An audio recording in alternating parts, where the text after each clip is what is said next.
The farmers market offers a unique opportunity to grasp a glimpse of tremendous degree of diversity that defines our society.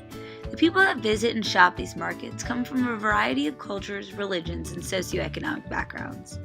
The market offers a distinct combination of plants, produce, handcrafted goods, and restaurants, all of which stimulate the senses.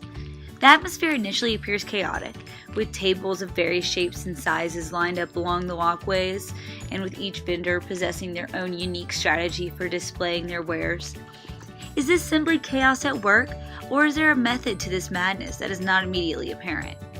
If a vendor wishes to be successful during the market, they must first analyze and understand their environment, target customers, booth arrangement, and products.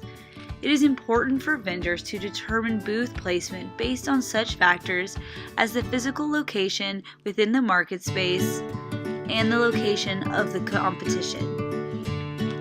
The intended flow of the crowd in and around the vendor's booth will set the pace and the order in which the customers will interact with each other, the vendor, and the products. These interactions represent perhaps the most important and pivotal factors during the farmers market. How the vendor engages with their customers, how the various products are presented to the crowd, and how one customer's individual experience at a particular booth may influence any and all subsequent customers' opinions. Vendors can, to a certain degree, affect the thoughts and emotions of the customers based simply on the presentation and shape of their booths. Aspects such as color, proportion, visibility, flow, and signage can foster a warm and inviting environment, leading to a greater number of overall sales. For instance, produce sections would require the vendors to approach the passing crowds and guide them back to their booth, explaining why their fruits and vegetables are best. Once there, the customers would be greeted to the side of the produce displayed in individual boxes or crates. This inspires the concept of natural and locally grown items, where the customer can now match the farmer's face to the produce purchased. Some vendors encourage freshly picked produce even further by lightly misting their produce to enhance the fresh appearance. The crates allowed the vendors to design colorful sales place by altering sizes, shapes, and colors using their produce.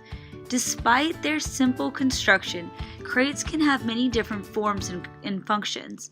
They are used for a retail display, for large dump bins for loose items, or to keep objects organized and highly visible.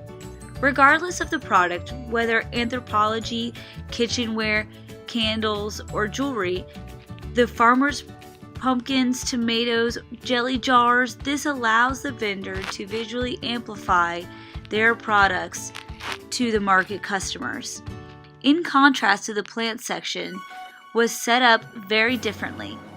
Rows and rows of plants squished together, and although they varied in size and shape, the fields of green blended together without any noticeable differentiation. This type of arrangement would invite a more experienced and knowledgeable customer who would already have a clear understanding of the products available and could go directly to what they were interested in buying. These contrasting ideas were put into practice by two different vendors.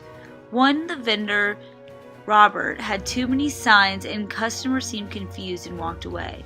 His booth was in a corner and therefore did not appear to have as many business as those vendors set up along the walkway permitting two-way traffic. Robert believed that customers would come to him with no matter how he displayed his product, because they should only be concerned with freshly picked produce. There was an obvious disconnect between the seller and the customer. Robert should not have assumed that the potential buyer is aware of the quality of his produce. This is the value gained through proper presentation of goods and clear and direct communication with customers. In contrast, the second vendor understood the importance of presenting products as if they were a boutique and everything cost $100. Her booth was colorful and neat, so people would realize that her goods were fresh. Betty Jo Boone also believed that signs would be simple with the prices and the names of the products clearly listed. She found it helpful to stagger the heights of her display for better visibility from far away, drawing in more potential customers. This vendor preferred an open U-shaped space that allowed for more surface area for customer produce viewing, as well as vendor-customer interaction. As a result of Betty Jo's more calculated, thoughtful, and engaging approach to her sales process, she was a more successful vendor, with people flocking to her booth. Farmers markets are becoming a vital component to creating a new, diverse community. It is a place where people can buy fresh food, develop relationships, and provide a space for the independent business owner.